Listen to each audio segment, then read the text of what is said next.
What happens when you dig 40 feet underground and discover something was already there waiting for you? In June 1917, French sappers found blue lights moving through solid clay, anticipating every tunnel they planned to excavate. 18 men witnessed it. 3 were executed for refusing to continue. 15 died buried alive when the mine failed.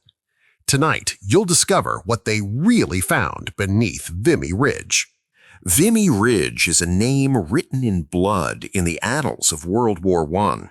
In April 1917, Canadian forces captured that strategic elevation in northern France after a battle that cost thousands of lives. The trenches, the mud, the relentless bombardments, all of this is documented in history books. What doesn't appear in any official record is what French engineers discovered in the weeks following that victory. After the ridge's capture in April, French command ordered the expansion of underground tunnel networks. The war beneath the surface was as brutal as the one fought above ground. Sappers from both sides excavated galleries at extreme depths, placing massive mines under enemy positions. It was a war of nerves, darkness, and sudden death. Vimy Ridge's geology presented unique challenges for mining operations. The first layer consisted of calcareous chalk, relatively easy to excavate but structurally unstable without constant reinforcement. At 20 feet deep, sappers encountered a transition into gray clay, more compact, requiring more robust tools. But at 40 feet, the operational depth of the deepest galleries, the blue clay awaited. This blue clay was legendary among miners in northern France, geological formations millions of years old, compressed under immense pressure until reaching a density that defied even the most advanced tools of the era. Civilian miners avoided it when possible. Military sappers didn't have that option.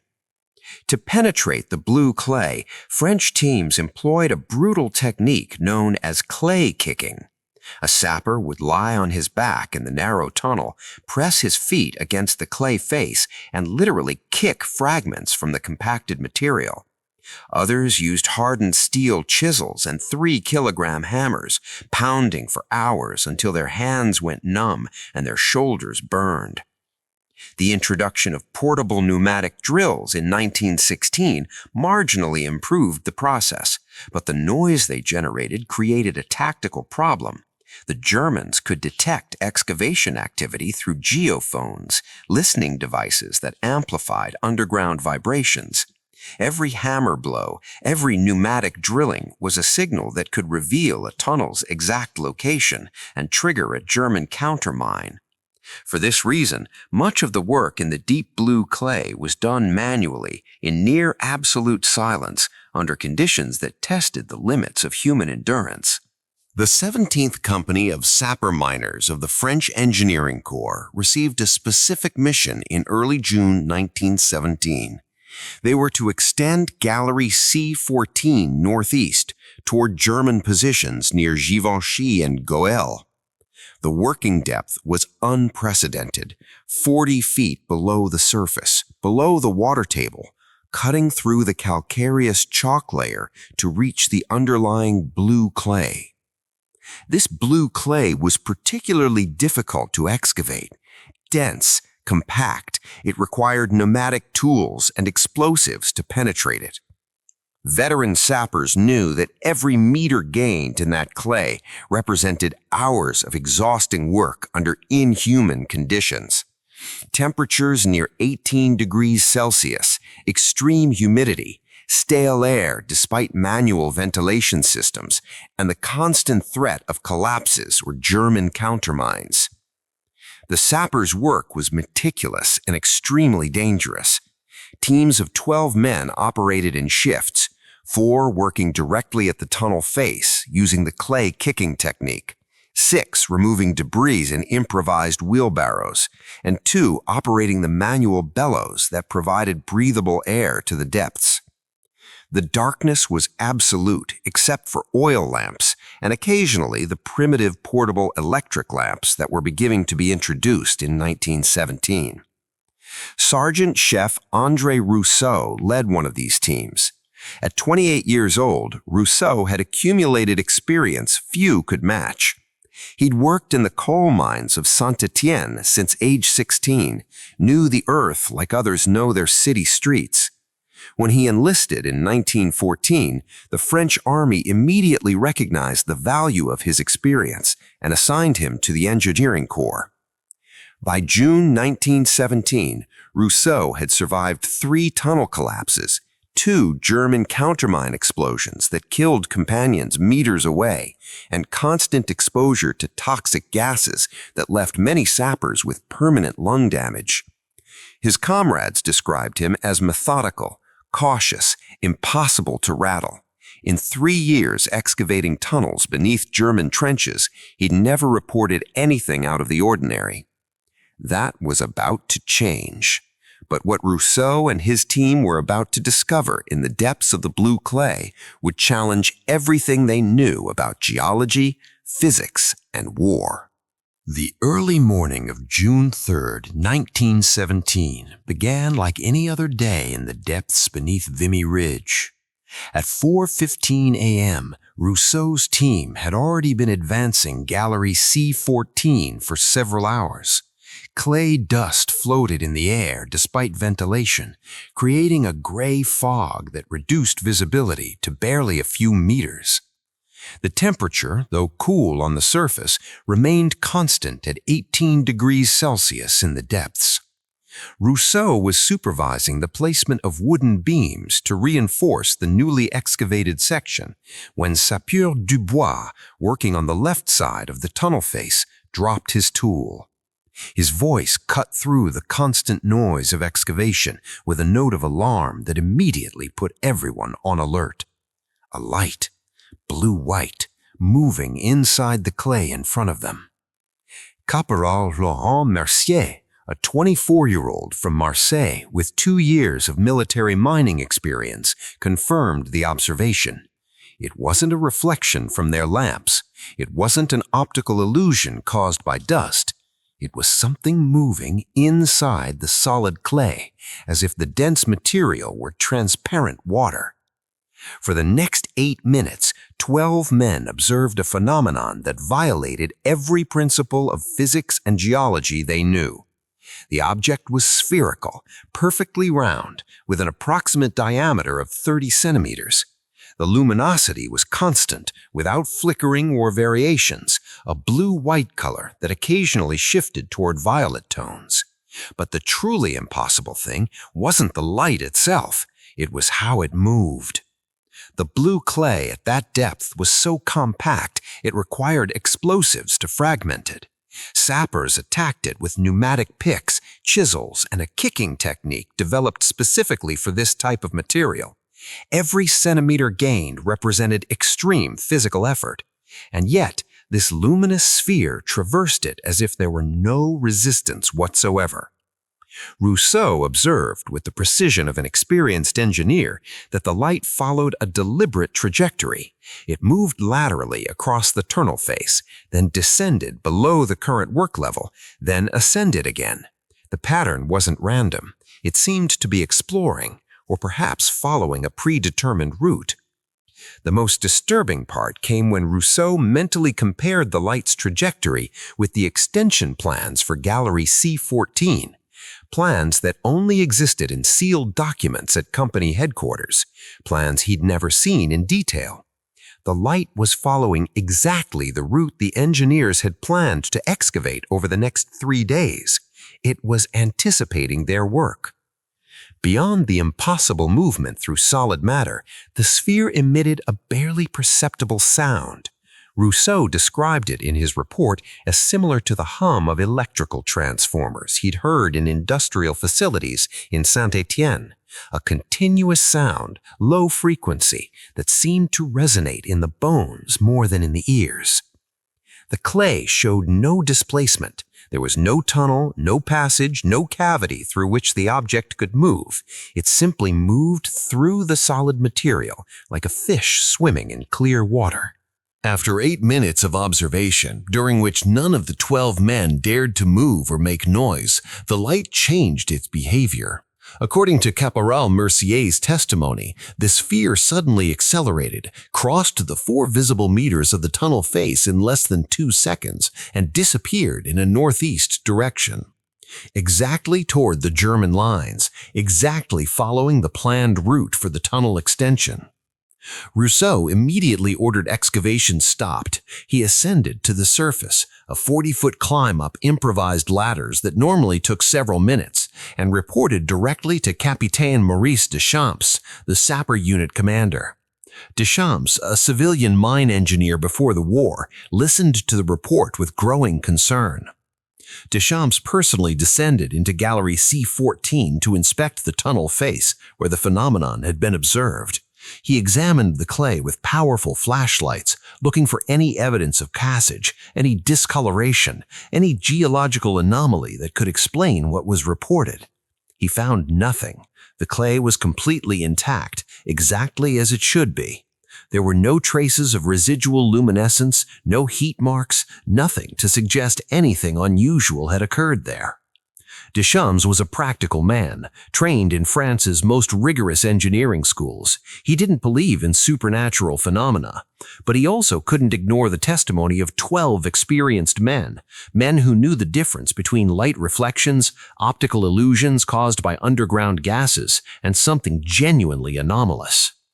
After an exhaustive inspection, Deschamps made a decision. He ordered Rousseau to resume excavation and maintain absolute silence about the observation. It shouldn't be discussed with other teams, shouldn't be mentioned in personal correspondence, shouldn't be recorded in unofficial documents. Work resumed at 1300 hours that same day.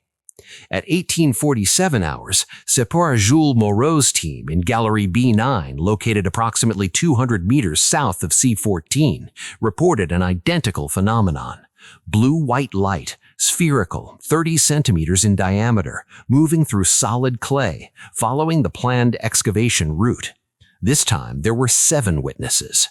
The pattern was beginning to form, but no one in French command was prepared to accept what it meant. Gancho de retención. What intelligence officers didn't know was that the phenomenon wasn't limited to 2 galleries. In the next 72 hours, the lights would appear in 3 separate tunnel systems, and 18 men would become witnesses to something the French army would do anything to suppress.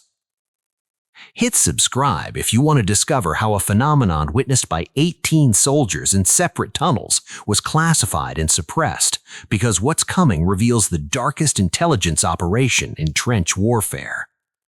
Between June 3rd and 10th, 1917, the underground lights phenomenon expanded alarmingly. What began as an isolated incident in Gallery C14 became a systematic pattern affecting 3 independent gallery systems beneath Vimy Ridge. Sergeant Chef Rousseau's testimony established the phenomenon's basic parameters, but subsequent reports added increasingly disturbing details. The lights didn't just move through solid clay. They seemed to respond to human presence in ways that suggested some type of intelligence or advanced programming. Caporal Laurent Mercier, in his classified report from June 4th, noted that the light in Gallery C14 pulsed slightly when approaching the ventilation duct. The pulsation wasn't random. It coincided with the rhythm of the manual bellows pumping fresh air into the tunnel. It was as if the object were reacting to air movement, or perhaps detecting it somehow. Sapeur Jules Moreau, team leader in Gallery B9, documented something even stranger.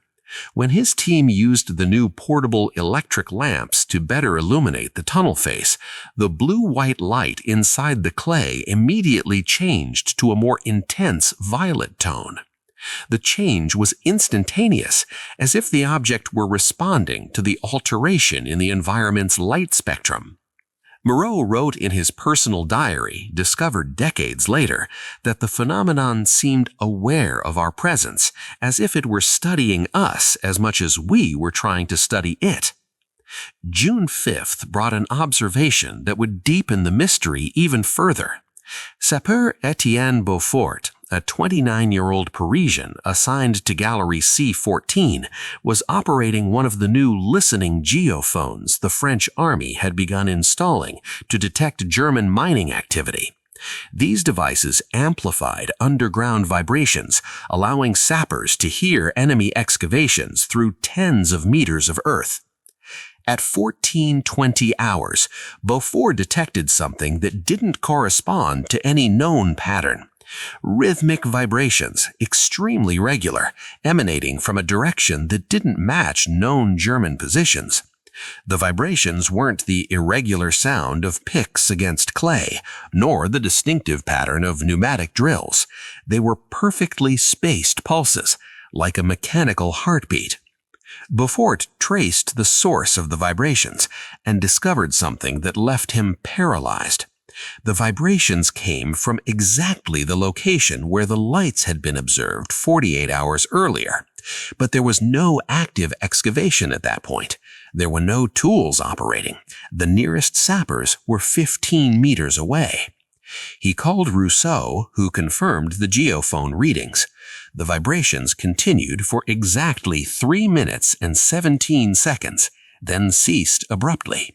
At the precise moment the vibrations ended, another team in Gallery A3 reported sighting an identical light. This correlation between auditory and visual phenomena suggested something deeply disturbing. The lights weren't simple passive anomalies. They were generating measurable effects in the physical environment. Additionally, Caporal Henri Fontaine from Gallery A3 reported that his team had noticed a strange decrease in ambient temperature just before the light appeared. The mercury thermometers sappers used to monitor working conditions registered a 4 degrees Celsius drop in less than 2 minutes. This drop had no explanation, no significant air currents, no changes in the ventilation system. The temperature remained low the entire time the light was present, then gradually returned to normal levels after it disappeared. On June 5th, Gallery A-3 reported the most puzzling incident yet. Caporal Henri Fontaine, a 32-year-old veteran with pre-war iron mining experience, witnessed something that defied even the previous observations. The light that appeared in his gallery didn't remain as a single sphere. It divided. Fontaine and 6 members of his team observed how the original sphere fragmented into 3 smaller objects, each maintaining the same characteristic blue-white luminosity. The truly impossible part was what happened next. Each of the 3 spheres took a different direction, precisely following the 3 planned branches for Gallery A-3's expansion. Branches that only existed in sealed engineering plans. Branches Fontaine's team didn't know about because excavation orders hadn't been issued yet. The objects demonstrated knowledge of routes even the sappers didn't know they'd be excavating. Sapeur Michel Girard, working the night shift in Gallery C-14 on June 6th, observed an even more disturbing behavior pattern. The light appeared while his team was working and remained completely static for 12 minutes, floating in the clay approximately 2 meters from the tunnel face. It didn't move, didn't pulse, simply remained there as if observing. At the exact moment the team stopped for their scheduled break, a 10-minute pause they took every 2 hours, the light resumed movement. It advanced through the clay following the planned route and disappeared. Girard noted in his report that the light seemed to be waiting, as if it knew the team's work schedule, as if it knew exactly when humans would be observing and when they wouldn't. By June 7th, the phenomenon had been witnessed by 18 men in 3 separate gallery systems, but the witnesses weren't limited to French military personnel. Civilian engineers from the Compagnie des Mines de Lens had been brought in to evaluate the structural integrity of the expanded galleries. These were professionals with decades of deep mining experience, men who'd seen practically every known geological phenomenon.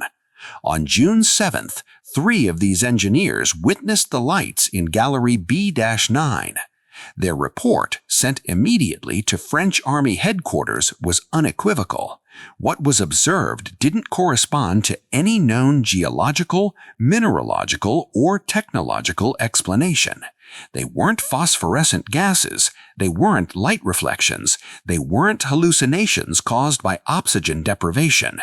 They were luminous objects with apparently directed behavior, moving through solid matter in a way that violated established physical laws.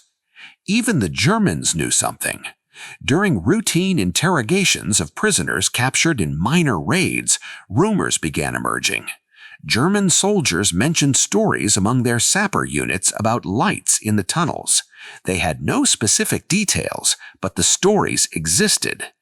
Even more revealing were documents captured in July 1917 after a successful French operation that briefly overran German lines. Among the papers of a German engineering officer were references to Unterstirbische Lichter, underground lights.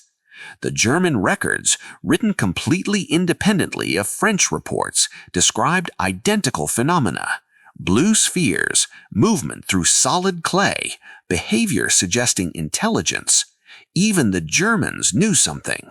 By June 8, 1917, Captain Deschamps had 18 independent reports on his desk. He couldn't ignore them, couldn't dismiss them as collective hysteria or combat stress. The witnesses included experienced sappers, veteran officers, and civilian engineers with no military affiliation who had no reason to fabricate stories. Deschamps compiled all the reports into a classified document and sent it directly to 1st French Army headquarters with a request for guidance. In his cover letter, he expressed his professional opinion that the phenomenon represented something completely outside conventional military and scientific experience. The response arrived in less than 18 hours. Officers from the 10e Bureau, the French military intelligence agency, arrived at Vimy Ridge on June 9th. They established a temporary headquarters and began immediate interrogations of all witnesses. What the sappers didn't know was that these weren't interrogations to investigate the phenomenon. They were interrogations to assess how to suppress it. Because what was about to happen had nothing to do with understanding the underground lights. It had to do with ensuring that no one outside the tightest military circle ever knew they existed. Smash that subscribe button if these impossible discoveries are leaving you speechless, because the French Army's response to 18 credible witnesses is the darkest part of this story. Commandant Robert Chevalier arrived at Vimy Ridge on June 9, 1917, accompanied by 2 assistants and direct orders from the highest levels of French command. His mission wasn't to investigate the underground lights. His mission was to contain them. Not the phenomenon itself, but knowledge of its existence. Interrogations began immediately and were exhaustive. François Allemand, a civilian electrician working on the tunnel's ventilation systems, was one of the few witnesses who survived the war and could speak decades later. In 1983, at age 87, he described the process in a recorded interview that was later acquired by military archives and reclassified. The sessions lasted hours. Detailed questions about every aspect of the sighting, exact dimensions, precise colors, specific movements, duration to the second, observation angles. But also questions about who they'd talked to, what they'd written, who else knew. The 10e Bureau's interrogation techniques were sophisticated for their time. Chevalier and his assistants didn't simply ask questions, they applied psychological methods designed to identify inconsistencies, assess credibility, and measure each witness's determination. Each man was interviewed separately, without possibility of communicating with the others to prevent testimony coordination. What Aleman remembered most clearly, even 66 years later, was the sensation of being analyzed like a laboratory specimen. The interrogators took meticulous notes, not just about what he said, but about how he said it. His facial expressions, the tone of his voice, the firmness of his statements, everything was recorded and evaluated. Aleman described a particular moment that marked him deeply. After 3 hours of interrogation, one of Chevalier's assistants showed him a document, apparently a technical report on geological anomalies. The document contained elaborate scientific explanations about mineral phosphorescence, light refraction effects in confined spaces, and bacterial bioluminescence phenomena. "Read it carefully," they told him. "Here you'll find the explanation for what you observed." Aleman read the document. It was technically sophisticated, full of impressive scientific terminology. It was also completely irrelevant to what he'd witnessed. The explanations assumed geological conditions that didn't exist in Vimy Ridge's blue clay, chemical processes requiring elements not present at those depths, and optical phenomena that couldn't produce directional movement through solid matter. When he expressed these objections, the atmosphere in the room changed immediately. The interrogators tensed. The questions became more aggressive. Was he suggesting that French Army scientific experts were wrong? Did he believe his experience as an electrician surpassed professional geologists' analysis? Did he understand the consequences of contradicting official evaluations during wartime? Aleman understood the message. This wasn't about scientific investigation. It was about establishing an official narrative that all witnesses must accept. Sapeur Michel Girard's interrogation was even more intimidating. Girard, who had documented because behavior, had made the mistake of making copies of his observations, one for his official report, another hidden in his personal luggage as backup. Deuxième Bureau interrogators found both copies during a routine inspection. Possession of unauthorized documentation was technically a military security violation, but in practice it was common. Sappers maintained personal records of tunnel conditions, structural stability readings, and technical observations that could save lives. Officers generally tolerated it as professional prudence. Not this time. Girard was charged with unauthorized retention of classified material. The fact that he had written that material, that it contained his own direct observations, was irrelevant. The moment he documented it, it became property of the French Army. Maintaining a copy constituted theft of military secrets. He was arrested on June 10th and held in confinement while formal charges were prepared. During his detention, other sappers reported that Girard became increasingly agitated, insisting the copies were essential because someone had to remember the truth. Those words were cited in his court-martial file as evidence of defiant attitude incompatible with military discipline. The instructions that followed were unequivocal. Any discussion of the phenomenon constituted a military security violation. Any mention, even in private correspondence, would be treated as treason in wartime. Any insistence on the phenomenon's reality would be interpreted as evidence of mental collapse due to underground stress. Aleman remembered Chevalier's exact words. "What you believe you saw is a product of exhaustion and oxygen deprivation. There are no lights in the tunnels. There are no inexplicable phenomena. There's only clay, rock, and human enemies. Anyone who claims otherwise is endangering troop morale and will be dealt with accordingly."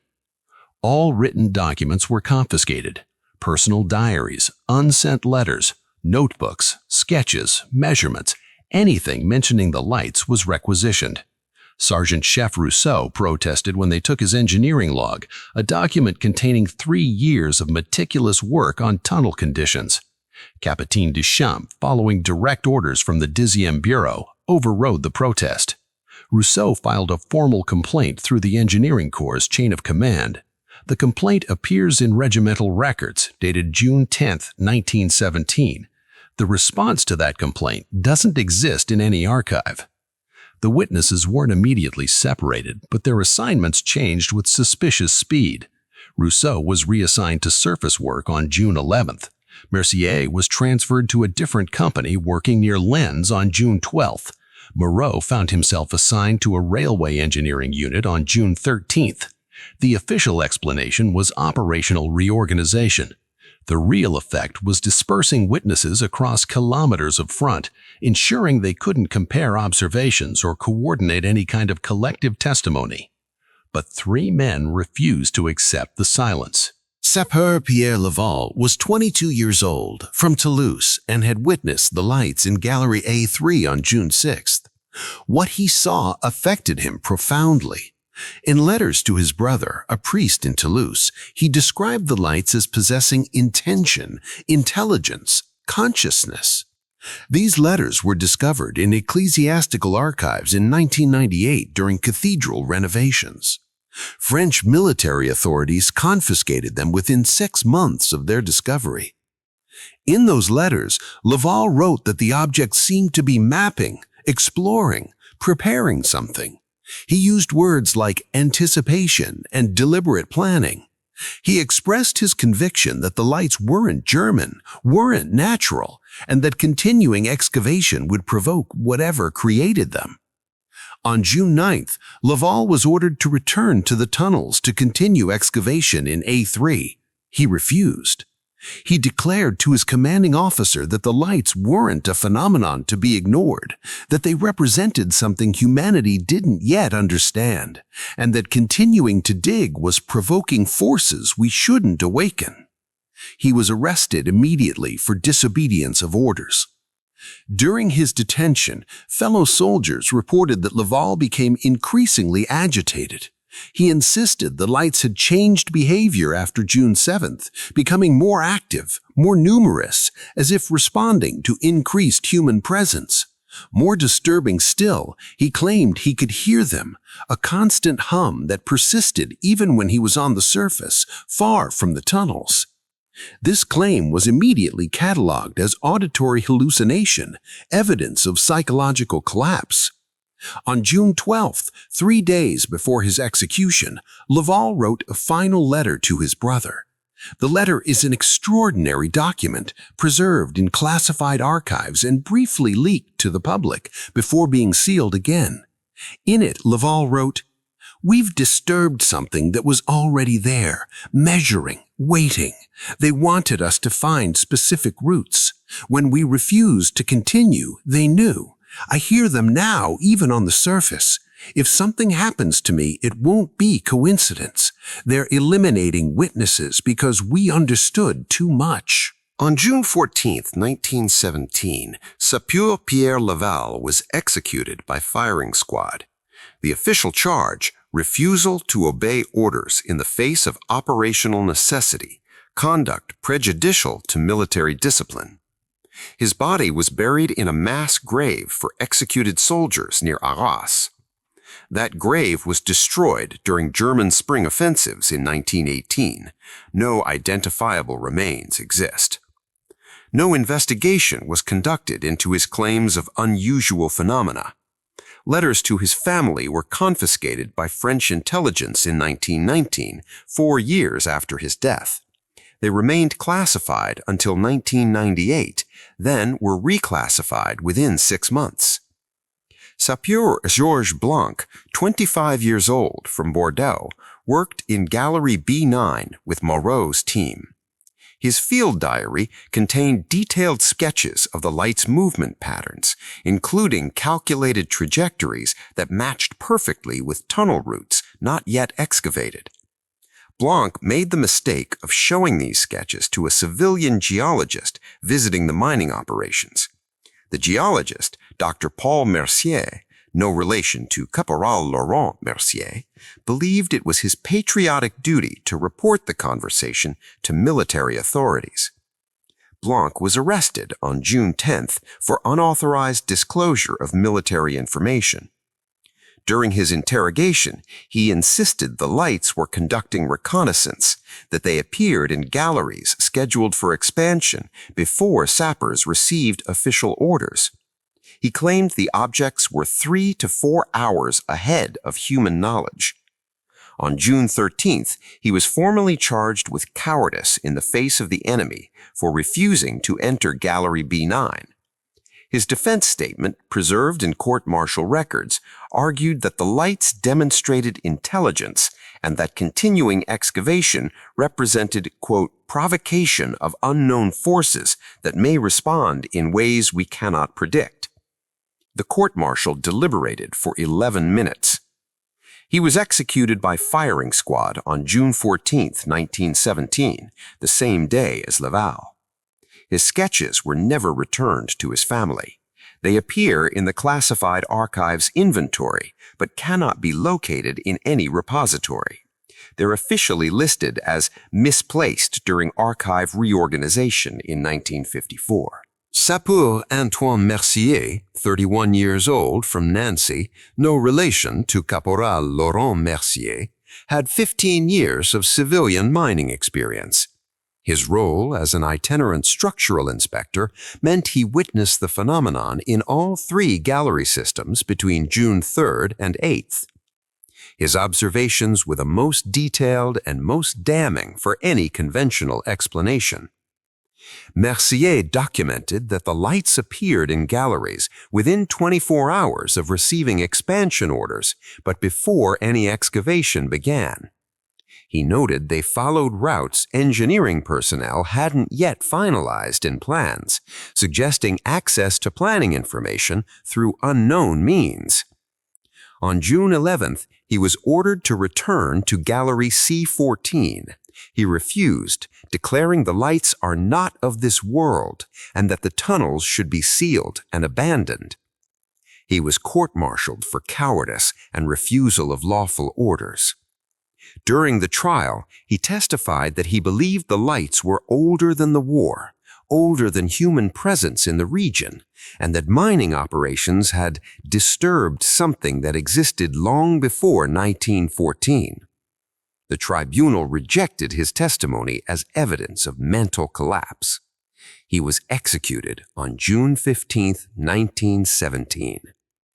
His extensive mining diaries, covering 15 years of professional work, were confiscated and never returned to his family. They're listed in French military archives as destroyed in warehouse fire in 1944. 3 witnesses, 3 executions in 36 hours, 3 men who refused to ignore what they'd seen. The official explanation: cowardice and refusal of duty in wartime. The pattern emerging beneath the narrative: systematic elimination of those who understood the lights demonstrated intelligence. The remaining 15 witnesses returned to the tunnels, not because the lights had ceased, not because explanations had been found, but because refusing meant the firing squad. Sergeant Chef Rousseau, reassigned to Gallery C14 on June 16th, right after the executions, wrote in a fragment of personal correspondence that survived censorship that the lights had increased in frequency. Multiple spheres now, appearing simultaneously in different locations, all following unexcavated routes. Caporal Fontaine, back in Gallery A3, reported to medical personnel that he was experiencing auditory phenomena, a constant hum that seemed to emanate from the earth itself, persistent even when he was on the surface. The medical officer diagnosed anxiety disorder related to underground service. No further investigation was conducted. Sapeur Moreau returned to Gallery B9, maintained a hidden diary written in coded mining terminology. Fragments of this diary, discovered in 1979 during construction work near Arras, described the lights as organizing, as if preparing the tunnels for some purpose the sappers couldn't comprehend. The diary entries end abruptly on June 17, 1917. On June 18, 1917, at 3:40 a.m., Gallery C-14 was scheduled for detonation as part of a minor offensive operation. Standard procedure was clear: evacuate all personnel, detonate the explosives, assess damage, advance if successful. The 15 remaining witnesses of the lights phenomenon were all assigned to C-14 that night: Rousseau, Mercier, Fontaine, Moreau, and 11 more, all witnesses of the underground lights consolidated in a single gallery for a single operation. The official service record calls it operational necessity. Assignment records call it coincidence. At 3:15 a.m., the detonation was postponed. Technical problem with the firing mechanism, according to the engineering log. Personnel were ordered to remain in position while the problem was resolved. At 3:40 a.m., Gallery C-14 detonated, with the 15 men still inside. The explosion was described in the official report as catastrophic and premature. The entire gallery system collapsed. 0 survivors, no bodies recovered due to complete structural collapse.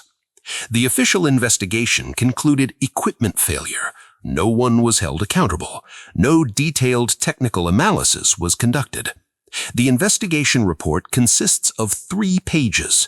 For an incident that killed 15 experienced sappers and destroyed a major gallery system, 3 pages. The statistical probability of this failure, calculated by mining safety researcher Dr. François Dubois in 2007, was approximately 1 in 17,000. French Army mining operations conducted over 2,000 detonations in 1917. C-14 was the only premature catastrophic detonation with total casualties that year, the only one that killed every witness of a classified phenomenon. 15 men who'd seen lights moving through solid earth. 15 men who understood those lights anticipated human activity. 15 men dead in an explosion that shouldn't have occurred. Coincidences. But the pattern wasn't limited to Vimy Ridge. What the French sappers discovered in June 1917 was just one piece of something much larger, something that extended across the entire Western Front. The tunnels beneath Vimy Ridge weren't unique. Between 1915 and 1918, military mining operations across the Western Front documented at least 34 similar incidents. What French command suppressed at Vimy Ridge was just one manifestation of a much broader phenomenon. Ypres Sector, October 1915.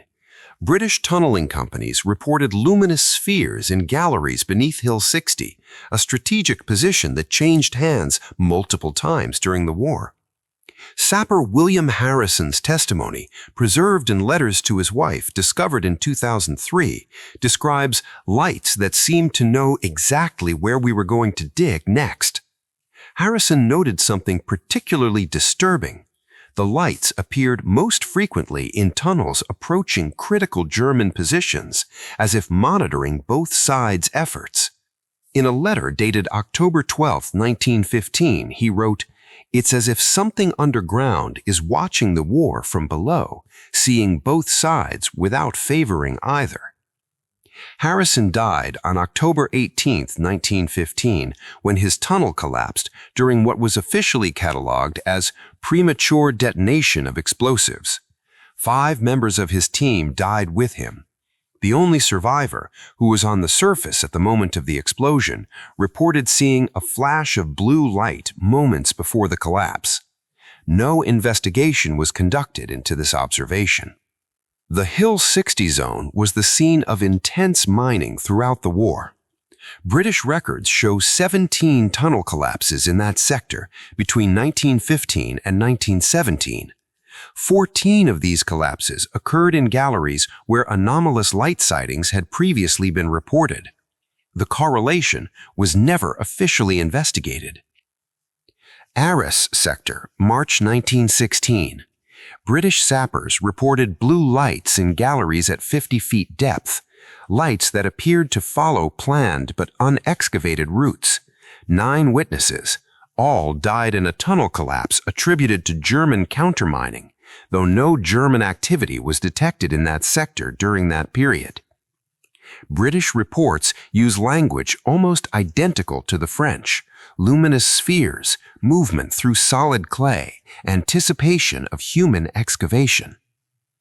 Messines Ridge, May 1917. New Zealand tunneling companies reported spherical lights moving through clay ahead of their excavation teams. 12 witnesses. Their reports were immediately classified by British intelligence. 8 of the 12 died when their mine detonated during the massive Messines offensive on June 7, 1917, exactly the same date as peak activity at Vimy Ridge. 4 survivors were transferred to non-combat duties and separated from each other. All 4 died within 18 months under circumstances ranging from influenza to accidental drowning. No investigation was conducted into any of the deaths. German mining units reported identical phenomena. Documents captured in 1918 reference unterschiedliche Geister, underground ghosts, in multiple sectors. Reports from Bavarian mining companies from Hill 60 near Ypres describe lights that knew where tunnels would be excavated.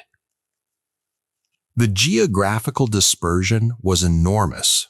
From Vimy to Messines to Ypres to Arras, the timeline spanned 3 years of war. The descriptions showed impossible consistency between armies that couldn't communicate with each other. Spherical, blue-white, 30 centimeters in diameter, movement through solid matter, anticipation of excavation routes. The Germans saw them, the British saw them, the New Zealanders saw them, the French saw them, and all suppressed the knowledge using remarkably similar methods. Official explanations, when they existed, were brief and inadequate. Phosphorescent minerals disturbed by excavation, despite expert geologists confirming no such minerals exist in blue clay at those depths. Hallucinations caused by oxygen deprivation, despite ventilation systems maintaining breathable air, and witnesses including experienced civilian miners who recognized hypoxia symptoms. German electronic devices, despite the lights appearing in German tunnels too, and despite 1917 technology being incapable of such effects. These explanations appear in the handful of documents that mention the incidents. They're presented without supporting evidence, without technical analysis, without addressing the central impossibility. They explain nothing while pretending to explain everything. What were the lights? That question remains unanswered in official documents, but the more important question is different. Why did military authorities of multiple nations take such extreme measures to suppress knowledge of their existence? 18 men executed or dead in accidents at Vimy Ridge. Dozens more across the Western Front. Documents classified that remain sealed over 100 years later. Reports briefly declassified and then immediately reclassified. The suppression pattern is as consistent as the phenomenon itself. Something existed beneath the battlefields of the Western Front. Something that moved through solid earth. Something that seemed to anticipate human excavation. Something that opposing armies tacitly agreed not to publicly acknowledge. The sappers saw it. They documented it. They were silenced. A century later, the archives remain closed. The questions remain unanswered. And the truth about what exists underground remains buried deeper than any World War I tunnel. Drop a comment below if this video transformed your understanding of what really happened beneath the 1917 battlefields, because every week we unearth the stories governments prefer to keep classified. Next week, the pilots who saw impossible objects over the Somme and were diagnosed with combat stress before dying in statistically improbable accidents.